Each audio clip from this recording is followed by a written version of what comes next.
is a big booty Latina. I'm not going to pass on a big booty Latina. What if Trump deports her tomorrow and all I have left is my ugly ass wife with no booty? I need my big booty Latina.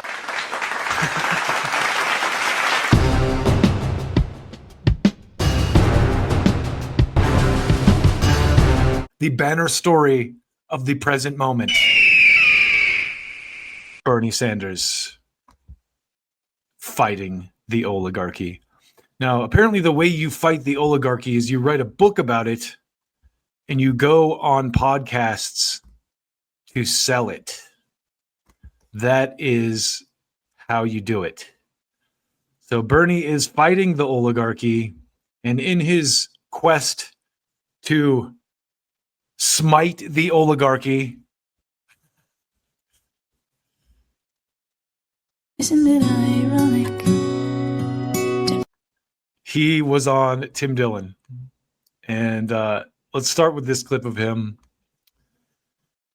talking about Trump on immigration. Now, okay, Bernie very famously was one of the Democrats who recognized the reality that illegal immigration is a good thing to oligarchs because they can then use that labor, and there's all kinds of benefits to that. You don't have to pay health insurance. It's much cheaper than paying an American. They can't unionize, or you can deport them. It's easy to hold the threat of deportation over their heads when they're illegal. So there's all kinds of benefits to that. And Bernie, of course, was one of the people on the left who recognized this as a Koch brothers thing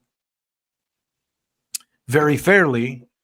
And so Tim Dillon kind of brings him around to that. And to Bernie's credit, he's pretty upfront about it, and he actually praises Trump on this. So let's listen. And deporting somebody who's there to watch his daughter graduate from college or high school, whatever it is inhumane.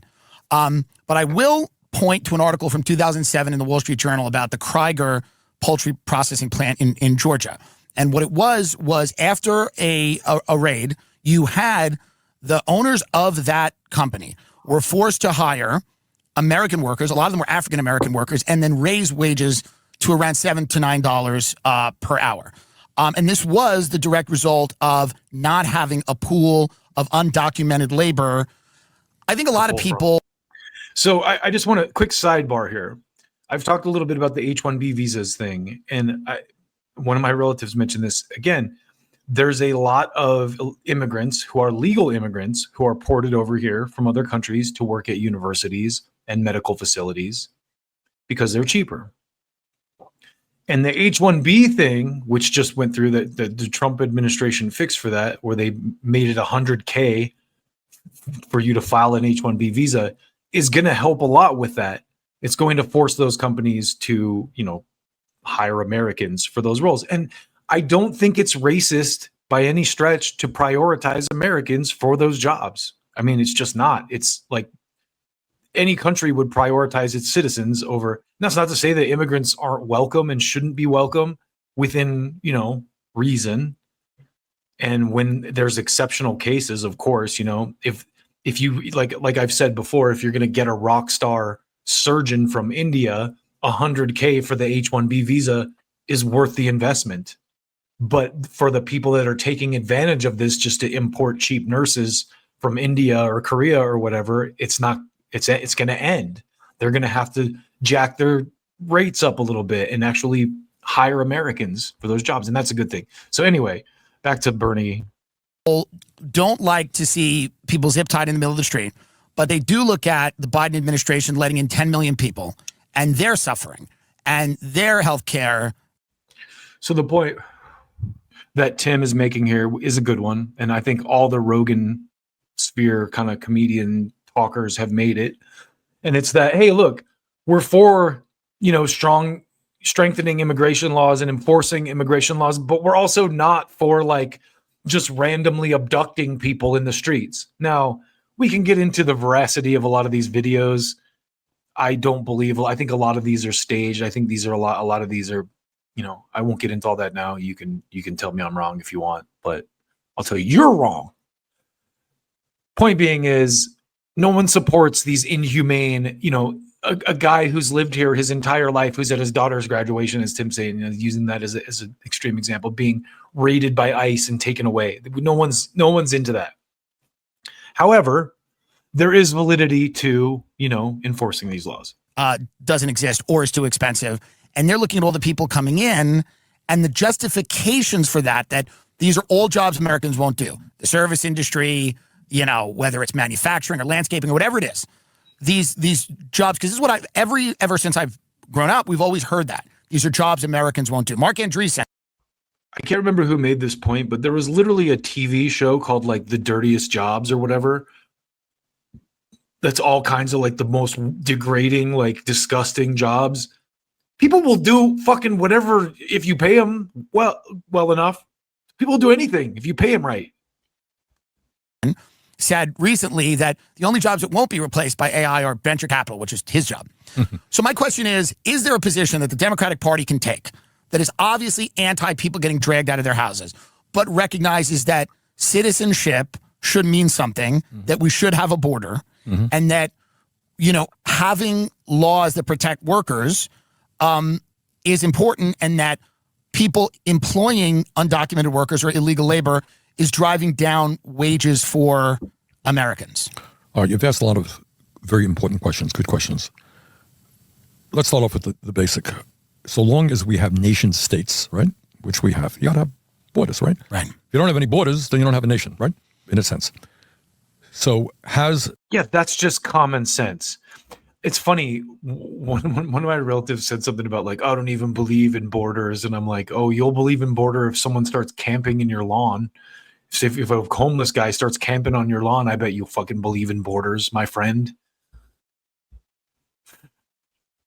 Historically, the United States done well on the Democrats and Republicans in protecting the border? The answer is no. Trump did a better job. I don't like Trump, but we should have a secure border. And it ain't that hard to do. Biden didn't do it. Those before him did not do it. We should have a secure border, period. I think.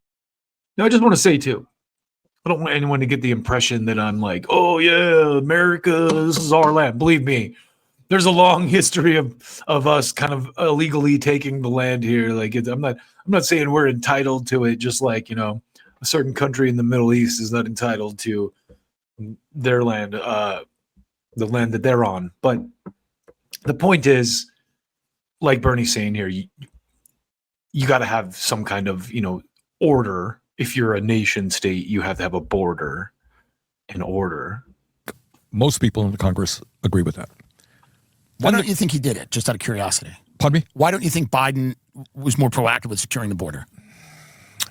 He did some things. He was not, I think by the end of his term, if my memory is correct, the number of illegal folks coming in had gone down. But I'm not going to sit here and tell you that overall it was a good job. It was not. All right. So that's point number one. You need a border. Let's have a border. And we have certainly the technology and the manpower to make that happen. Number two, what happens? What is the appropriate response to, we think there are about 10 million undocumented people in the country today. Less than 3% of our population, okay? Probably, there are estimates that are higher, but let's say it's 10. Those are the best estimates I've seen. Okay. Why did let's be clear, those people act, my father came to this country from Poland, came in legally. Yeah. They came in illegally, period. Okay, it was illegal. What are most of those people doing right now? Are they? Oh, working hard. Right. None of those people should be faulted for coming here. Okay. It should be. Yeah, and let's remember, in most cases, the people that are coming here, it's due to shit that we're doing in their countries to fuck it up.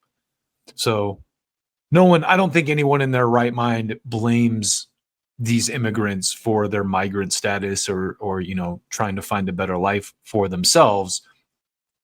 But the reality is, we have to prioritize our citizenry first. Like, I was thinking about this today, and it's like it's already disgusting enough what happens with our tax dollars, but like, we're investing our own money into this project with the idea that we're going to get some kind of a return, be that Social Security and retirement or what have you.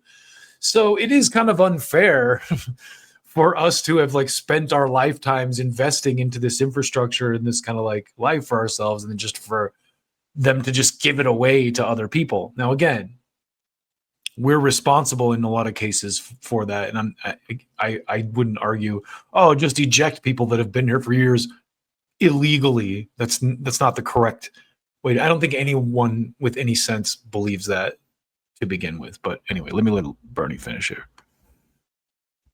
We should start faulting people like Steve Wynn, who run a $1 billion hotel on And exploit them, right? On illegal labor. And why aren't we enforcing E-Verify?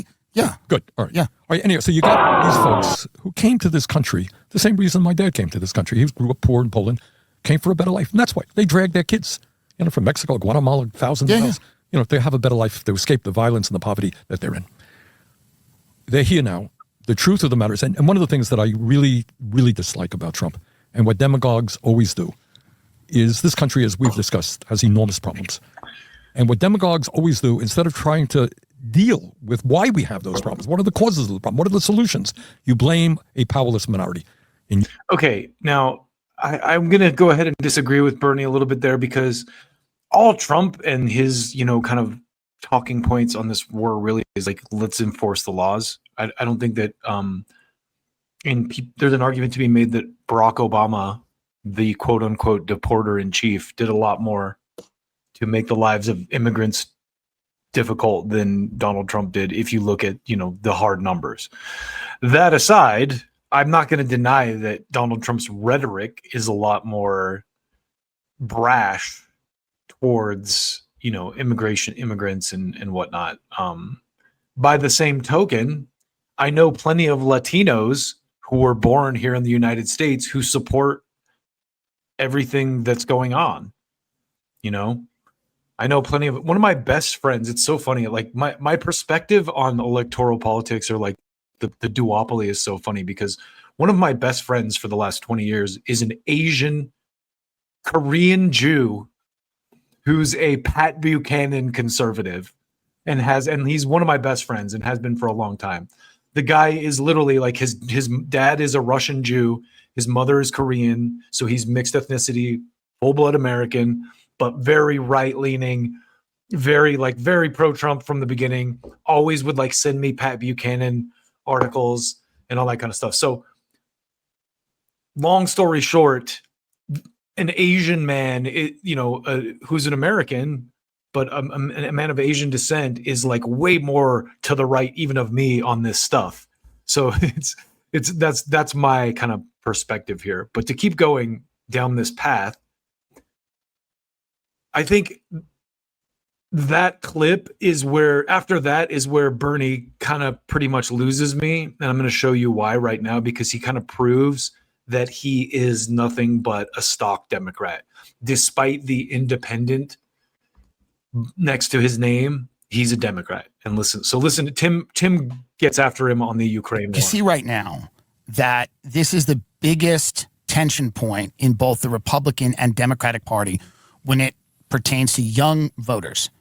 Young people who can't afford a house, are living in a country where they are graduating college and the job market is tough, don't understand why billions and billions of dollars are going to Israel. And by the way, they're also understanding we're now year 3 or 4 of this Ukraine conflict with Putin. And I think a lot of them are struggling to understand why billions and billions of dollars are going to the Ukraine, and why Trump is now telling Zelensky, go win all your territory back, instead of trying to force some type of peace. I don't see the two issues as comparable. I think, as I said, Israel had a right to... I mean, they're both... That's a problem. He doesn't see those two issues as the same thing. These foreign wars that we're just dumping money into. Well, because with Putin... Foreign conflicts that younger people are wondering why their money is going to negotiate a land dispute in northern Ukraine. I don't call it a land dispute. I think it's eventually will end up being some type of exchange of territory. I don't call it a land dispute. And Tim is like so rational right here, like the way he's explained. Listen, territory or it's a border dispute. I think Putin, it's a border dispute. He's like, that's how it's going to end. It's going to end as a territory dispute. Is a disgusting human being. And by the way, what is not widely perceived or known, do you know, to the best of my knowledge, unbelievably, hundreds of... I think Putin is a disgusting human being. This is the thing that it's makes it so hard to take the Democrats seriously because who fucking cares if you think Putin is a disgusting human being? I'm sure that you think the sheik of, Saudi Arabia is a disgusting human being too, but that doesn't change the reality that we as a country still have to kiss his ass every time he comes to the United States, or at least we pretend to have to for whatever reason, because the money forces us to, submit to that, I guess. But with Russia, for some reason, Putin is this third rail, terrible person. And it's just so pathetically transparent. This Cold War era fucking, boomer view of Russia as if it's still it's as if it's still the USSR, the Socialist Republic of, Soviet, there's a whole world of history between World War II and now that they want to pretend doesn't exist, basically. And it's sad. Listen to Bernie weasel his way through this. Thousands of young Russians have died in that war. Well, so many people have died, and that's why a lot of Americans don't want to be part of it. We don't want our money going to increase the likelihood that more people are going to die. I think a lot of people are making money. Putin's been able to reorganize the economy of his country as a wartime economy. He's been able to evade American sanctions. He's deepened his relationship with China, India, Brazil, the BRICS nations. He's been able to do a lot of things that have probably increased his power base for now, maybe not long term. But is it smart to keep pouring money and military aid into this conflict with America in the state that it's in? I have talked to ambassadors from a number of countries in Europe, and their fear is that Putin has this idea that he's going to rebuild the Russian Empire. There you go. Bernie tells it. I have talked to a number of ambassadors in Europe, and their fear is, so that's it right there. It's NATO and the Europeans that are driving this. They've bullied Trump into continuing this war. He can't, and the thing is, with the Ukraine war, he can't say, oh, I'm not going to fund it anymore now, because he basically handed the funding of it over to the Europeans. But it's such a gravy train for these people that they don't want it to end. But the reality on the ground is that the war is over and Russia has won. If you listen to, and we're going to get more into the weeds on that in a little while. But I think it's very telling of Bernie to just recite these Democratic. He's not an independent. He's a Democrat reciting, supporting this war. This is a good war. This is the good war. And this is, I think back to the Obama era for myself, because I was one of those people who bought that line with Obama. Oh, he's good. Afghanistan's the good war. We need to pivot away from Iraq and focus on. And that's how they kept the neocon plan moving along, just under the guise of liberal policy with Obama. And people are wise to that now, which is why Trump won this time. But like Jimmy said, you get John McCain every time. You get Donald J. Biden as president, and you get Bernie W. Bush here.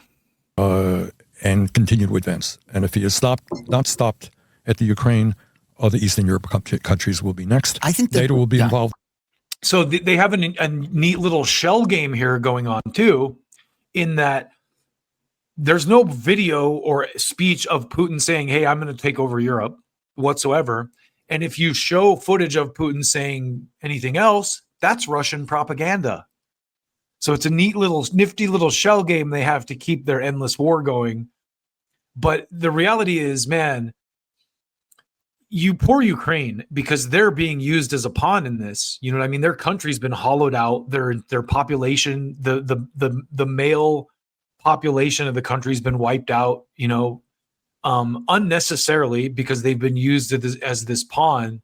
And wow, I mean, Zelensky, what a terrible, anyway. Then maybe the United States and our troops as well. The rebuttal to that would be he can barely win in the Ukraine. So the idea that he's going to go march through Europe now, he can't even finish the job there. No.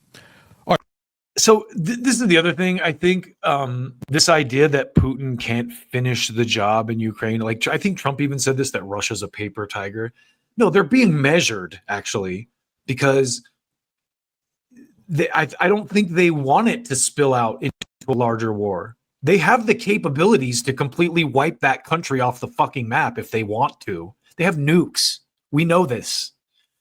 So yeah, it's so fucking sad and pathetic that people still fall in line with this manufactured consent nonsense. Noam Chomsky wrote a book called Manufacturing Consent, and they use this playbook for the Iraq War and the Afghanistan War and the Vietnam War and the Korean War and Afghanistan the first time and all these proxy wars and Libya and Syria and you name it. And here we are again with these, I wouldn't doubt there's so much money being blown out of the fire hydrant into the Ukraine asshole. This giant, taxpayer funded enema. It's just being money, just billions of dollars just being blown up the giant stinky military asshole colon that is the United States fucking military industrial apparatus. This big, greasy, gross, rotten colon full of disgusting parasites. And anyway, sorry, I got on a little bit of a tangent there. That's a good, accurate description. But anyhow, I think this is a terrible guy who invaded a country that should not have been invaded, and I think it has to be resisted. That's my view. At what point would you decide that it might be time to pull the plug on American funding for that war? Would you go? Tim is, I just want to give Tim, people like Tim Dillon, Joe Rogan, and Theo Vaughn all the credit in the world for being real journalists, because this is such a great question. And he asks Bernie if he would commit to American troops. Listen. Would you commit American troops to fight Russia over the Ukraine? No. Okay. No, absolutely. No. Of course not. Of course not. What do I look, dumb? I want the Ukrainians to fucking be nuked to death by Russia, not our people. That answer shows you how disingenuous he is about the war, how disingenuous they all are about the war. That answer that Putin could be a threat to all of Europe, but we're not really willing to commit American troops to that. What a fucking slimy scumbag. Go buy the book, though, guys. Buy the book. Zelensky long-range missiles capable of hitting Moscow? No, I don't think you want to do that either. Okay. But I think, you don't want to see this terrible war with so many casualties even explode even further. So, that's fucking absolutely made me want to projectile vomit. And here's the closeout. Tim again hits him with another very interesting question, which I think is worth touching on for a moment here. And I've got some comedy for you too. Trying to protect people who have lived in New York City for all over the country. I've seen people all over the country for decades. They're working hard. Yeah. So he's talking about Mamdani, and I've said this about Mamdani before. Right now, he's got to play the game. I don't trust him. I mean, I see Obama written all over it. He's the guy that's going to speak to the left, but once he gets in, that said, we're gonna get into Mamdani in the next segment. But let me let Bernie kind of finish. I want to see somebody in a mask pick them up, throw them into. And I disagree with those ICE raids. But if we're encouraging people to attack ICE or block ICE vehicles, well, for sure. But if that happens, that is being used as the pretext for these troop deployments in the cities. What Trump is doing is totally crazy. I mean, he's trying to say that in Portland, Oregon. See, again, not to get off too far on the sidebar here, but a lot of those videos, unless they're attached to a real case, the videos of the ICE people, just like I saw one the other day that Tom Morello of Rage Against the Machine shared of like a couple ICE agents like approaching a little girl at like a wedding, and like a tiny girl, and it looks so staged. These guys are their faces are covered, they're in police uniforms. Maybe it's not, maybe I'm wrong, but there happens to be all these cameras there, and they have like this really nice uniform. Their faces happen to be covered. You don't actually see the girl's face. So it's this emotional fucking fodder that you're like, I don't think it's real. I really don't believe it's real. Unless there's a name and a case attached to these videos, I don't buy it. And to Tim's point, I think that kind of emotional manipulation is being used to get people to fight back against enforcing immigration laws because oligarchs want to keep fucking using slave labor to run their factories. And they are trying to Forgive me for being such an optimist, though. overthrow the United States government. No, I understand. Really? I understand that that's insane. But I do think that Zoran, if he goes to war with Trump on enforcing federal immigration law, will make New York a pretty crazy place to live. Look, I think his focus and the reason, I think, honestly, he's run a brilliant campaign. Yeah. He's a very, very intelligent guy. I think he's focusing on how you can govern in a very difficult circumstance. I think the focus on affordability, how you control housing prices in the city, how you make childcare available to more and more people. You know, do you worry that he'll move to the center? There was there's reported he had a meeting with David Axelrod and the Obama people and stuff like that. He talks to a lot of people, and I think that's a good thing. No, I got to tell you, I'm a fan of his. You're a fan. So I do want to say in that too. It's like Trump said, I'm gonna play a Trump.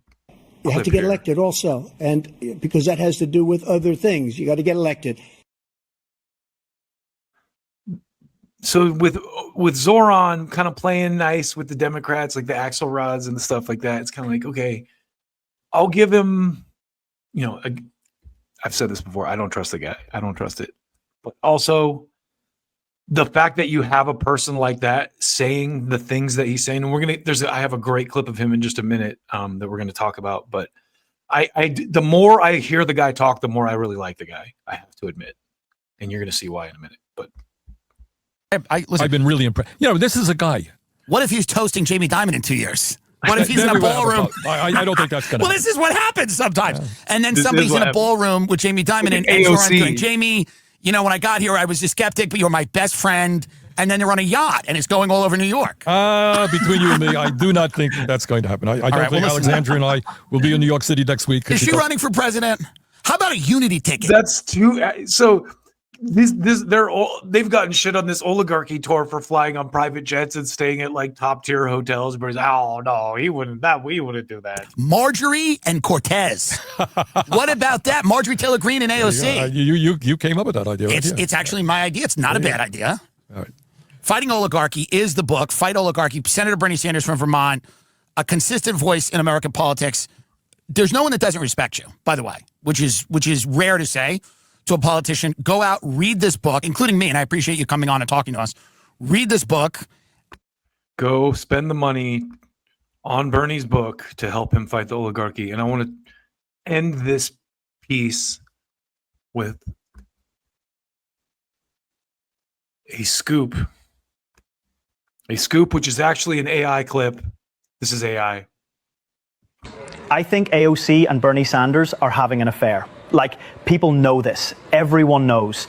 After their little events, they put on a little salsa on their trailer, and it moves around quite a bit. Zoran Mamdani just said he thinks you guys are having an affair.